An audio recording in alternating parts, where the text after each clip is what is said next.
Bonjour à tous. Pour ceux qui ne me connaissent pas, je m'appelle Pierre, j'ai la cinquantaine et j'ai un cancer. Aujourd'hui, on parle pension d'invalidité. La pension d'invalidité est délivrée par la CRAMIF, C-R-A-M-I-F. La CRAMIF qui est une filiale, si je puis dire, de la CPAM, la Caisse Primaire d'Assurance Maladie. C'est une filiale qui s'occupe uniquement des gens qui sont invalides, bien entendu, et qui peut aider, en particulier financièrement. Pour que vous puissiez prétendre à une pension d'invalidité, il faut que votre gain au travail soit réduit d'au moins 2/3. Alors évidemment, comment déterminer bien la capacité au travail? Ça, d'une part, vous le sentez évidemment en vous, parce que c'est très difficile de travailler. Et d'autre part, il y aura le fameux médecin conseil qui va évidemment déterminer si vous êtes apte, si je puis dire, à recevoir cette pension d'invalidité. Alors comment demander cette pension d'invalidité? Ça fait 3 ans que vous êtes en indemnité journalière et donc on vous propose automatiquement de passer en invalidité. Simplement, il y a quand même des papiers à remplir, il y a quand même un nouveau certificat à faire par le médecin traitant ou le médecin d'hôpital, c'est comme vous voulez. Mais donc il y a toujours des papiers à remplir comme il se doit dans l'administration française. Tous ces renseignements vont aller auprès de la CRAMIF et auprès du médecin conseil qui vont déterminer quel est le type de pension auquel vous avez droit. Il y a donc 3 catégories d'invalidité. Première catégorie, invalide et capable d'exercer une activité rémunérée. Deuxième catégorie, invalide et incapable d'exercer une activité quelle qu'elle soit. Et troisième catégorie, impossible d'exercer une activité et en plus, possibilité d'avoir recours à une tierce personne pour aider dans la vie courante. Donc évidemment, 3 niveaux d'allocation, de rémunération, selon les catégories et vos revenus. Le calcul que fera la CRAMIF pour déterminer le montant de votre pension sera fait à partir du salaire annuel moyen déterminé à partir des 10 meilleures années, de vos 10 meilleures années de travail. Ils repèrent quelles ont été les 10 meilleures années et font une moyenne de ces 10 meilleures années pour déterminer la base du calcul de la pension. À partir de là, en première catégorie, vous aurez 30% de ce salaire moyen. En deuxième catégorie, vous aurez donc 50% de ce salaire moyen. Et en troisième catégorie, 50% majoré de 40%, c'est-à-dire que il y a encore des trucs en plus.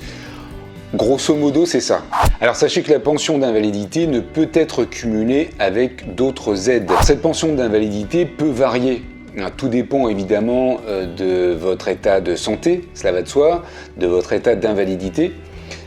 Si au moment où vous avez votre pension, par exemple, vous êtes vraiment pas bien, donc vous êtes en pension 2 par exemple, il se peut que vous alliez mieux un peu plus tard, qu'on vous fasse passer en pension 1, niveau 1, ou l'inverse. Ça peut arriver aussi. Donc voilà, sachez qu'il y a tous les 3 mois il y a une déclaration à faire qu'on remplit à chaque fois, qu'on va déposer ou qu'on envoie directement à la CRAMIF, qui permet de faire le point justement sur votre situation et savoir où vous en êtes. De temps en temps, il peut y avoir aussi des contrôles. Il peut y avoir le médecin conseil également qui peut faire une visite inopinée pour savoir dans quel état vous sentez. C'est une pension d'invalidité qui peut être variable. Pour tous les gens qui touchent une pension d'invalidité, vous avez donc l'assurance sociale classique avec la sécurité sociale, le remboursement des médicaments classique. Si vous touchez une pension d'invalidité et que vous souhaitez travailler, c'est tout à fait possible, mais attention, il ne faut pas que le cumul de votre pension et de votre salaire dépasse le montant trimestriel de votre salaire avant l'arrêt maladie. Vous avez un salaire avant l'arrêt maladie qui était de temps par mois. Vous faites un montant global sur un trimestre. Vous cumulez 3 mois, vous faites un montant global. Ce montant global de ce que vous gagnez sur un trimestre avant votre arrêt maladie, il ne faut pas que ça dépasse le montant moyen, trimestriel donc, de la pension d'invalidité plus votre nouveau salaire que vous touchez aujourd'hui. Vous voyez ce que je veux dire? Cette pension d'invalidité, vous pouvez la toucher jusqu'à 62 ans, qui est l'âge de la retraite aujourd'hui. Après 62 ans, eh bien, c'est la retraite qui prend le relais. Voilà, tout ça, ce sont des informations que je vous livre comme ça au fur et à mesure. Mais globalement, c'est ça. Si vous voulez avoir plus de détails, évidemment, n'hésitez pas à vous renseigner auprès de la CRAMIF. Vous avez peut-être une assistance sociale sur qui vous comptez à l'hôpital, à la mairie ou ailleurs. Sachez que bien, elles sont souvent au courant de tout ça et elles peuvent vous guider. J'espère que ça aura pu vous aider. En tout cas, merci de me suivre. N'hésitez pas à laisser un commentaire si vous avez d'autres informations, ça peut aider les uns et les autres.